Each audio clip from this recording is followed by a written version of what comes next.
Bien, ahora vamos a dar paso a José Javier Ruiz Ibáñez, que es catedrático de Historia Moderna en la Universidad de Murcia.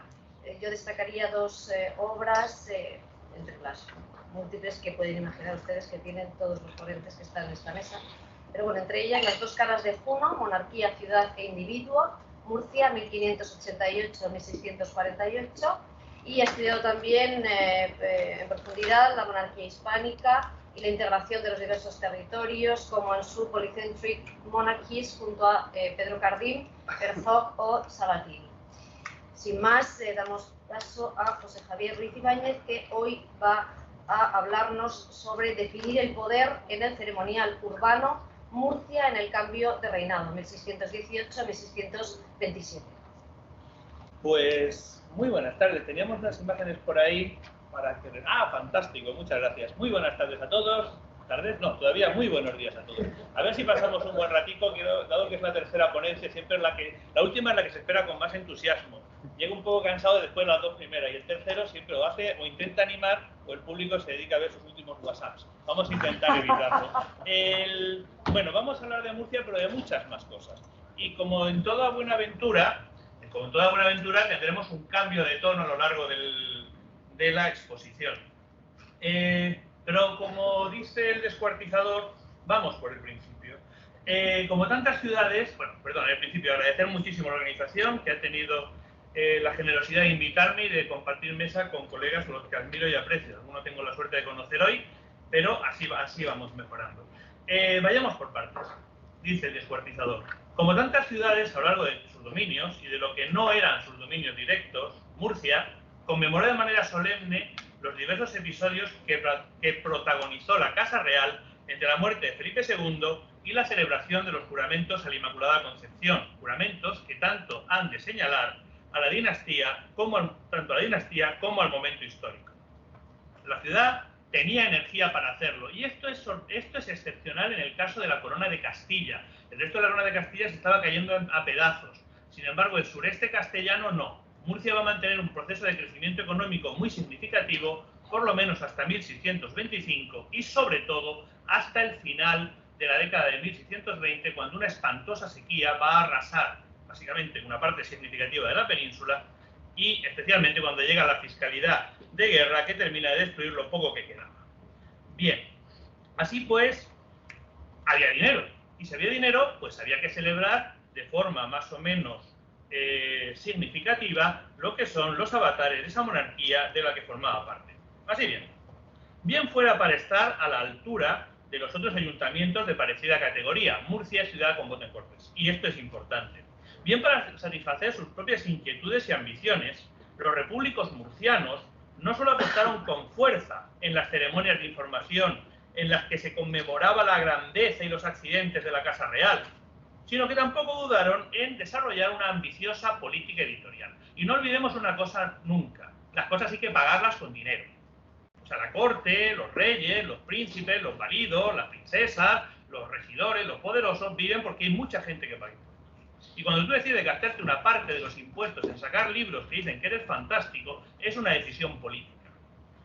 Y se saca mucho dinero. Afortunadamente para los repúblicos murcianos, para los términos repúblicos en que usan ellos mismos, reiteradas veces, hay dinero disponible. Hay dinero. Y se gasta dinero en sacar libros. Y sacar libros que, oh sorpresa, sirven para decir que ellos son maravillosos. O sea, los pobres pagan que los ricos digan que los ricos son maravillosos. Nada nuevo bajo el sol.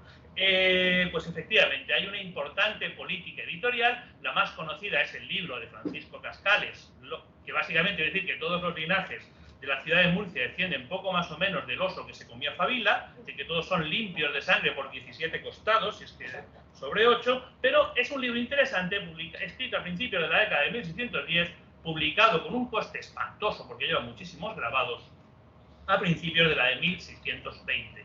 Y esto es importante. Pero hay otros libros que han traído menos la atención porque se han pensado que son menos, ¿cómo decir?, menos políticos, menos interesantes, que son los de las exequias, los que muestran las exequias realizadas, exequias espectaculares para una ciudad de 20.000 habitantes, realizadas para don Felipe II, para Margarita de Austria y para Felipe III, o la frustrada edición de los fueros que se encargó a principios de la década de 1620. cerrando este ciclo, estos libros generalmente son estudiados porque tienen muchísimas poesías y más poesías y más poesías. Bien, estos libros, ¿qué autores tienen? Bueno, pues el primero es un médico, Juan de Almela, el segundo es un procurador, a quien le gusta la pluma, Diego Bertrán Hidalgo, porque escribe mucho.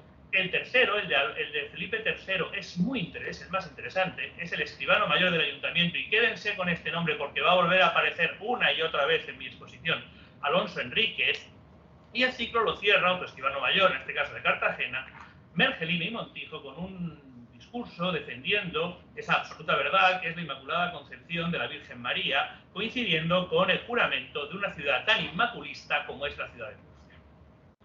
Los vestigios que vamos poniendo imágenes, va a aparecer que he hecho los deberes. Un libro, otro, por favor. Ah, no lo vemos, fantástico. Solo lo veo yo, es fabuloso. Es mi propio... ¿Así lo ven? ¿Así lo ven? No lo ven. ¿No lo ven? Sí. ¡No lo ven! Los de atrás sí lo ven en la pantalla. Sí, pero se lo estaban callando porque son taimados.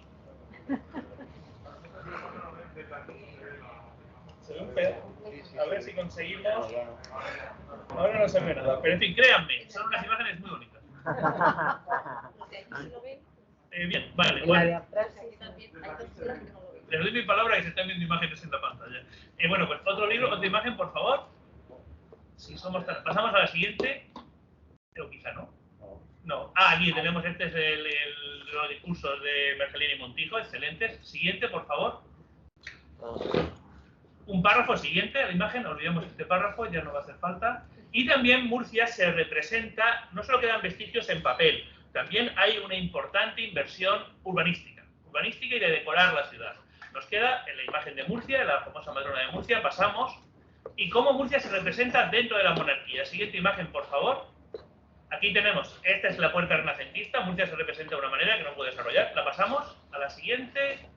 Vamos a ver los elementos que aparece la monarquía, la cristiandad, la ciudad, ya lo explicaríamos. Pasamos a la siguiente, eso cambia en el principal edificio que se hace en la época de Felipe III, el Almudí y Sala de Armas, ahí lo tenemos, espectacular, herreriano. Más imágenes, por favor.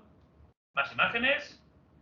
Ahí tenemos lo que representa la monarquía y pasamos a la siguiente, en el contracoro de la catedral, construido por el obispo Trejo como símbolo de su poder, de su capacidad de enfrentarse con todo el mundo, Inquisición incluida, y de defender la Inmaculada Concepción. Por lo tanto, una importante inversión, muy importante inversión en autorrepresentarse, porque hay mucho dinero. Y en autorrepresentar los discursos.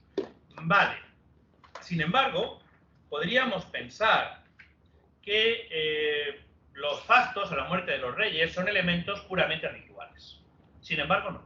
Si analizamos los discursos que aparecen, vemos que por parte de la oligarquía murciana se refuerza una autoconciencia de capital de reino extremadamente fuerte. Y no nos engañemos. Si vamos a ver las actas de los cabildos de Cogoto en Cortes, los temas que se tratan no es el precio de la carne, el precio del pescado, arreglar las acequias, se trata de eso, pero también se trata de la política internacional. Y mucho.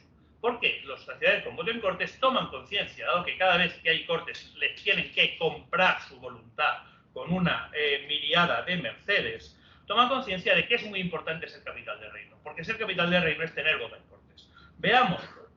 A ver, en el túmulo de Felipe II se hace alusión a el primer monarca del mundo, etcétera, etcétera, etcétera. Lo sabemos, la retórica habitual.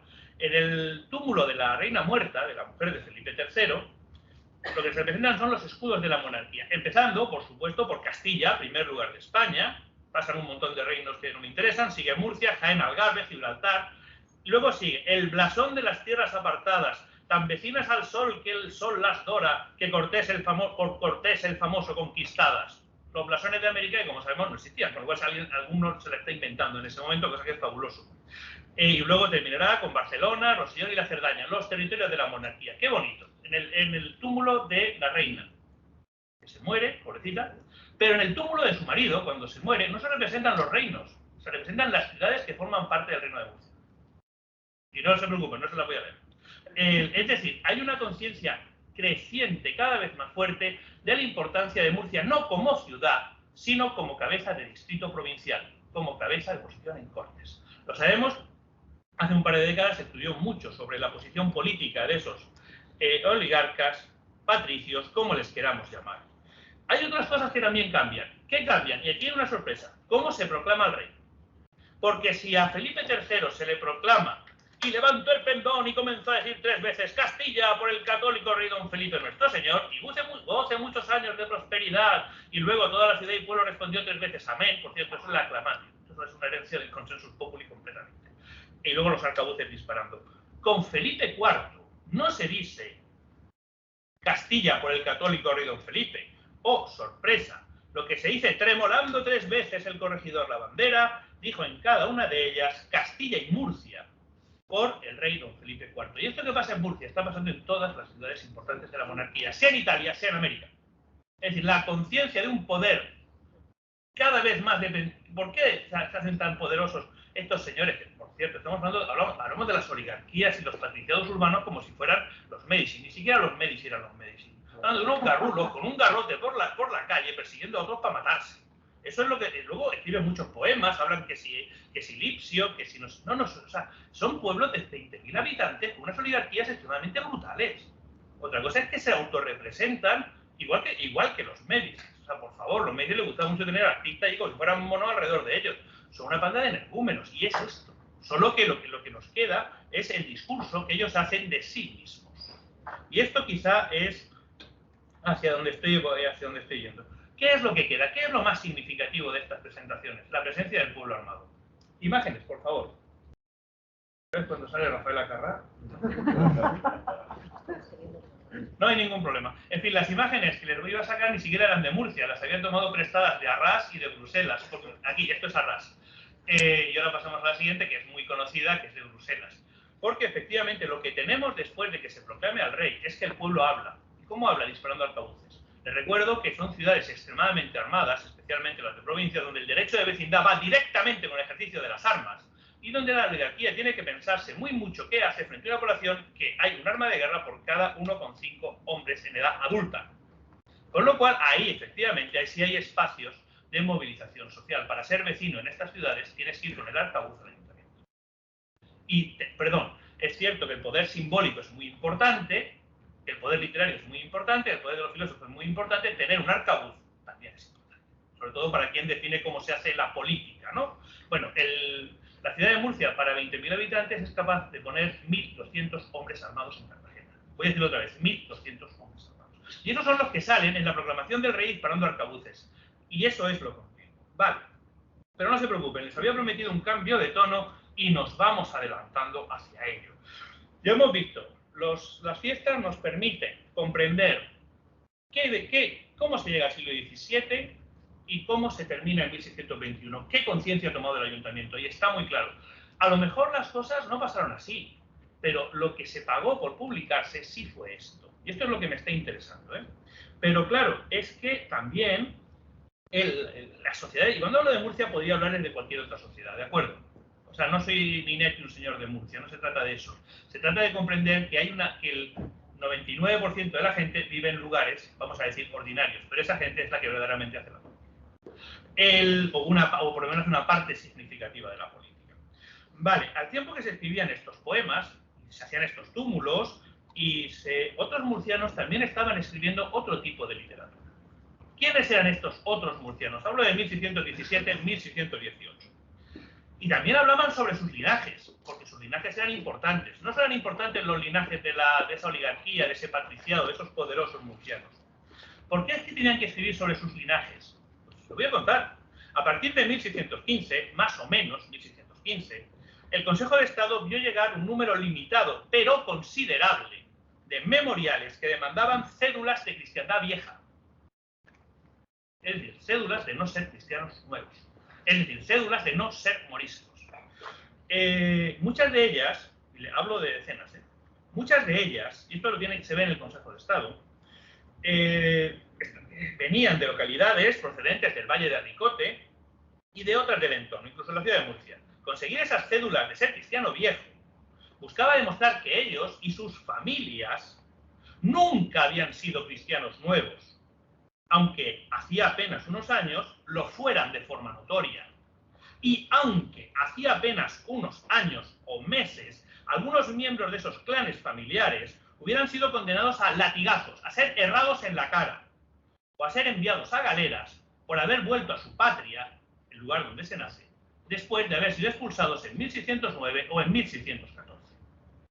Esa gente tiene que, igual que los poderosos están definiendo de forma linajuda, esa gente se está definiendo y están consiguiendo a través del Consejo de Estado cédulas de ser cristianos viejos. Cédulas muy interesantes, por cierto. Porque efectivamente la sociedad, la política imperial había partido en dos a la sociedad murciana. Frente a ese nivel de estabilidad y de mundo organizado, corporativo, que nos muestran la celebración, la conmemoración de las muertes, la ciudad de Murcia estaba en una tensión enorme, una tensión jurisdiccional entre quién se encarga de la expulsión de los moriscos, corregidor o responsable militar. Una tensión jurisdiccional tan enorme que no solo que fuerza a la gente a definirse si soy morisco o si no lo soy, porque aquello es una caza del hombre. O sea, no tenemos que pensarlo de otra manera, eso es cazar hombres, cazar seres humanos para expulsarlos. Aquellos que huelen y se esconden, o darles de latigazos, o herrarlos en la cara, ese tipo de caza de ser humano.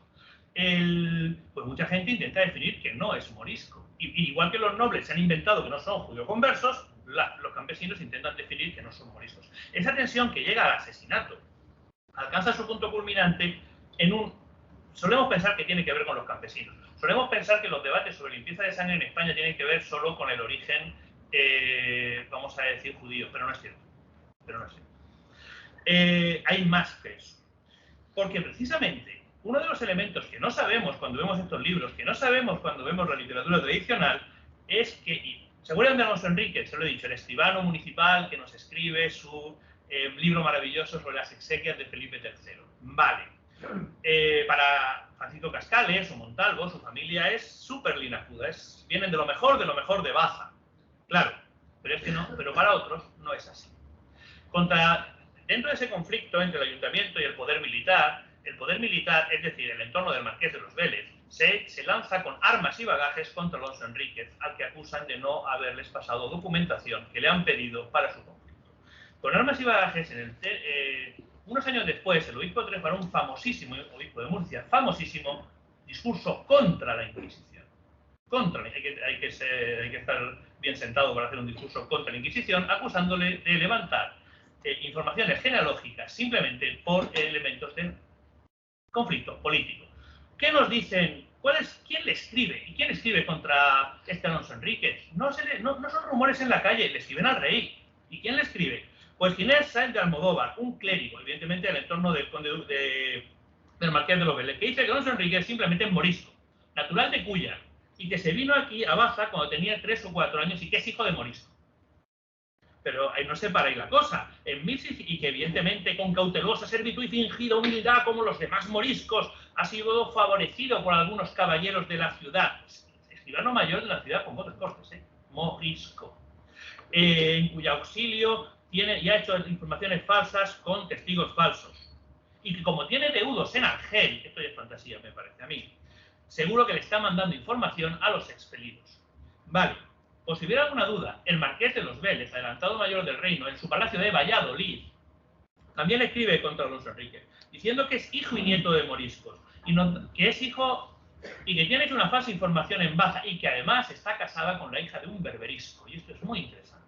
Los berberiscos, les recuerdo que son los musulmanes que han emigrado a la península y se han convertido al cristianismo. Los hay a miles, a principios del siglo XVII, dichos además.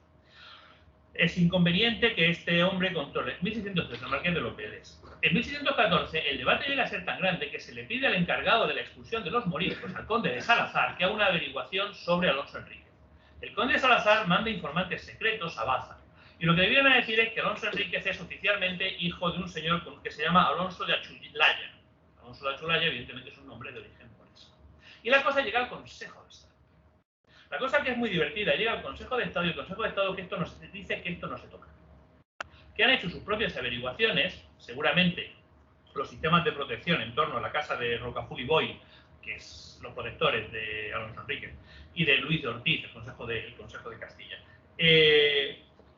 También han dado informaciones y se llega a la conclusión que Alonso Enríquez es solo hijo de morisca, no es hijo de morisco. Es decir, que su padre es un noble y que seguramente es hijo bastardo. Y que mejor no se toque, que mejor la cosa no se toque. Y ahí se para el debate. Bien, todo esto no lo sabríamos si no nos hubiéramos ido al archivo. pensaríamos que si leyéramos a Cascales, es decir, a lo que la sociedad murciana se autorrepresentó de sí mismo, pensaríamos que Alonso Enríquez es más blanco que el blanco. Por hablar de detergentes, no de cuestiones raciales. Sé que nadie me malinterprete. ¿Qué podemos aprender de todo esto? Yo creo que podemos aprender, y creo que el título de nuestro congreso, al que vuelvo a reiterar mi gratitud por estar aquí, y ya estoy iniciando la salida, es particularmente feliz, que las múltiples ideas que se generan en el 16 se desarrollan a través de imágenes que se construyen a partir de impulsos que vienen del gobierno central y de tensiones que hay en los espacios locales. La tensión que se dispara en Murcia se dispara por la decisión del gobierno de expulsar a los moriscos, echar a gente de su patria, de errarlos en la cara, de matarlos, de ese tipo de cosas. Pero tiene múltiples escenarios. Eso da oportunidad a los diversos grupos que están en competición a escala local a enfrentarse y a tomar ventajas unos de otros.